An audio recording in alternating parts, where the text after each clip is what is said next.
नमस्कार भावांनो, ह्यो पिक्चर बघितल्यानंतर तुमचा झापूक झुपूक पिक्चर आठवतोय का? त्याच्याबद्दलचा तुमचा रिस्पेक्ट आदर ह्यो वरच्या लेवलला जाणार आहे, वाढणार आहे, अक्षरशः नेक्स्ट लेवलला जाणार आहे. असं मी का म्हणा लागलोय? कारण झापूक झुपूकमध्ये केदार शिंदे यांनी फक्त क्रिंज डायलॉग वापरले होते, पण याच्यामध्ये क्रिंज डायलॉग आणि नको ती अश्लीलता ह्या सगळ्यांचं म्हणजे ज्या ज्या गोष्टी नको आहेत की नाही त्या सगळ्या गोष्टींचं मिश्रण याच्यामध्ये केलंय. आता हा जो पिक्चर आहे की नाही म्हणजे कॉमेडी ऑफ एरर्सवाला म्हणजे चुकामधून होणारी कॉमेडी आणि स्पेशली हाऊसफुल सिरीज ही जी काय आहे ना हाऊसफुल फ्रँचायझी याचा मुद्दाच हा आहे की ज्या गोष्टी चुकामुक झालेल्या आहेत त्या चुकीतून होणारे जे काही विनोद आहेत ते या अशा पिक्चरच्या आपण टेक्निकल गोष्टीबद्दल बोलून काय उपयोगच नाही. उदाहरणार्थ म्हणजे याची कथा पटकथा दिग्दर्शन छायाचित्रण या गोष्टीबद्दल काय म्हणजे बोलण्यात काय अर्थच नाही आहे.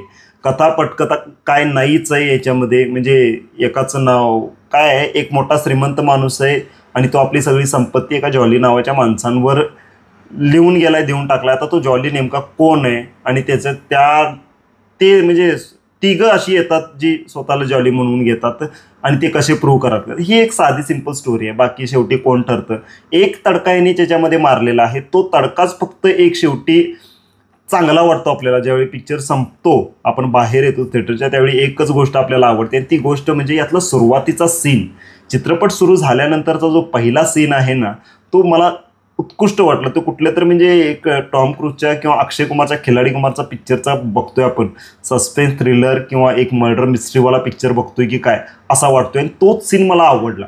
बाकी काय म्हणजे कॉमेडी कुठं होती आणि काय हे थोडं आठवावंच लागेल.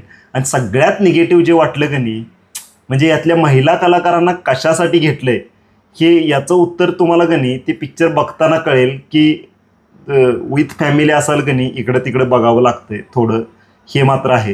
हां, बाकी काही लोकांना ते त्यासाठीच लोक बघायला जातील, काही लोक ते थोडंसं आपण काय म्हणतोय अनकम्फर्टेबल वाटेल या गोष्टी. बाकी यातलं मी सगळ्यात आवर्जून बोलेन ह्यातली वेशभूषा. ज्यांना पण यातली वेशभूषा जी काय आहे ना ते आर्टिस्ट त्यांना सॅल्यूट आहे. कारण का त्यांना गोष्टी झाकण्यापेक्षा आपण किती दाखवू शकतोय याच्यावर त्यांनी खूप काम केलेलं आहे. बाकी या पिक्चरचं म्हणजे क्लायमॅक्स 2 बनवलेत. मला एकासाठीच मी कशीबशी जुळणा करून जाऊन बघून आलोय, ते पण वाया गेल्यात जमा आहे. आणि दुसरा तर काय बघायचा प्रश्नच नाही. कारण काय फक्त मर्डर चेंज होणार आहे आणि त्याचा काय मोटिव्ह काय सेमच असणार आहे पैशाचा. हेच फक्त एक रिझन एक वेगळं सांगितलं जाणार आहे. बाकी हाऊसफुल 1 जर तुम्हाला 100तला 80 वाटला असेल ना तर हा 100तला 30 आहे एवढंच मी म्हणेन.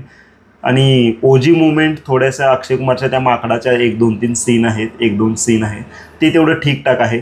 गाणी एक गाणं बरं वाटलं, लक्षात तर कुठलंच राहत नाही. मला हाऊसफुल 1ची अजून पण गाणी आठवतात.